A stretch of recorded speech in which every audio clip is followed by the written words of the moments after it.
You feel so strongly about this, you're doing something. Talk about what you're doing. So we're doing a protest, and we're going to do it this following Monday, August 5th at 6 p.m. down on 25th Street in Washington, in front of the park there, in front of like our court building. And we're just going to march along there, and it's going to be peaceful. But we want to raise awareness on this. We want to have a voice for poor little Gavin, who didn't have a voice for himself.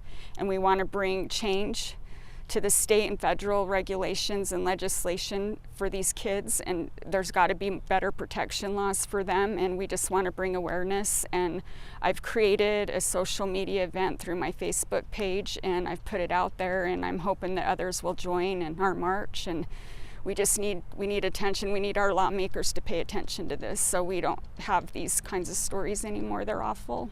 Did you know anything about calling DCFS, the police, for welfare checks before you found yourself in a situation where you were concerned about a loved one? Did you know anything about that process?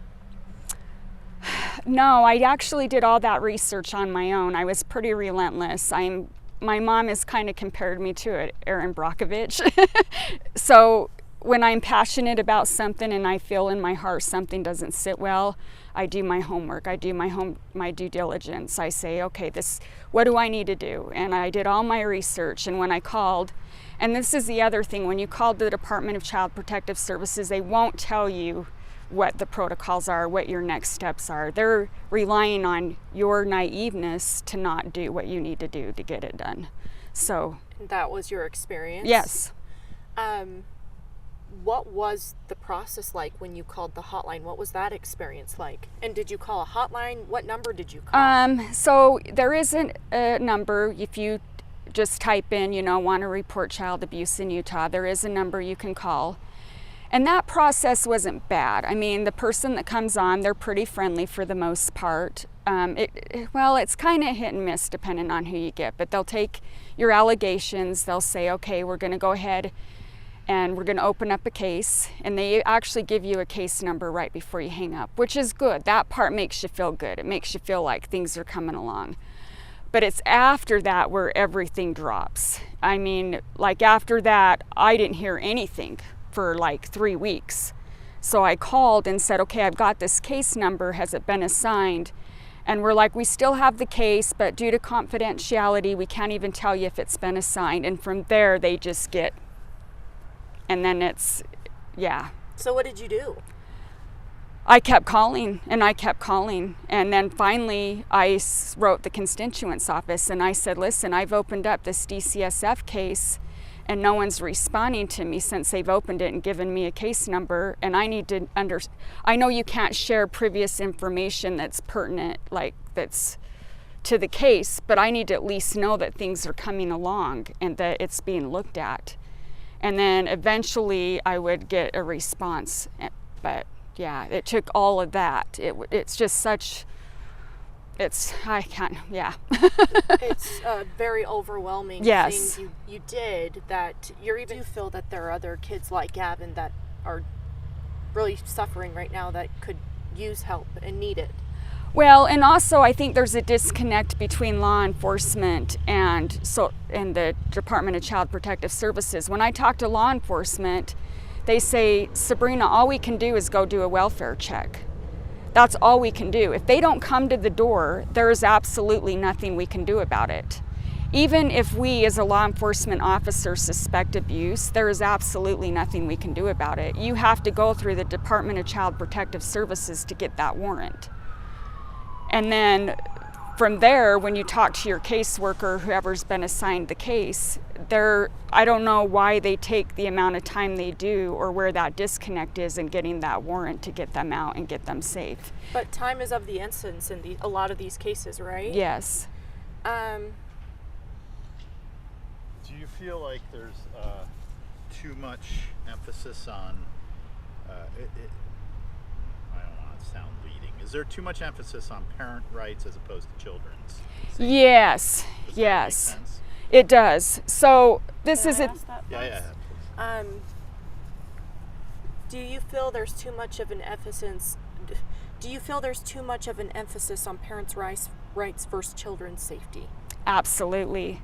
Their primary goal with Department of Child Protective Services is to get the parent where they need to be so they can parent the child again at all costs. And in that, they lose the sight of the suffering that's going on with the children. And I see it over and over and time again. And they're allowed even visitation, mandatory visitation, when they're not maybe clean or in a good head place or things of that nature, and then it just starts the cycle of abuse over again, and we have to kind of work through that trauma with the child. And this is the thing, these adults have put themselves in their situation. These kids have not. They're innocent, they have no control over what's going on, and they need to be our priority. We need to advocate for them. They need to be our priority in these situations. And protest, you hope, sends this message? Yes. Yes. You're getting the word out, but you've already had people show interest in this. Yes. Yep, I've had a really big following on my social media event page for this. I've had a lot of people say, what can we do to help Sabrina? Can we make picket signs? I've suggested also reaching out to their local senators, writing the constituents office. I says, let's flood their inbox with concerns about this particular case so it doesn't happen again. And so yeah, a lot of people feel very passionate about this story, and they want change, and they don't want to see any more sweet victims. Gavin, did you attend his vigil or anything like that? So unfortunately, I was unwell that day, so I was unable to attend the vigil, but I definitely supported him through the social media posts that were put on about it and sent my love. And I plan on wearing blue at the protest because I know that was his favorite color. And yeah, so. And specifically, what are you asking for in this protest? You said raise awareness, but can you reiterate what you're asking the DCFS to do? Well, I want DCSF to come out behind their curtain, because up until this point, all they have essentially said is due to privacy regulations, we cannot comment on this story. I get that. You can't comment personally on Gavin's story, but what you can do is you can come forward and tell us as an agency what protocols and what regulations specifically felled Gavin's case and others out there, and what you're going to do to look at that for change so this doesn't happen again. You owe that to us. You owe that to the community, and for the families, and particularly Gavin's poor family that's been victimized by this. We need answers.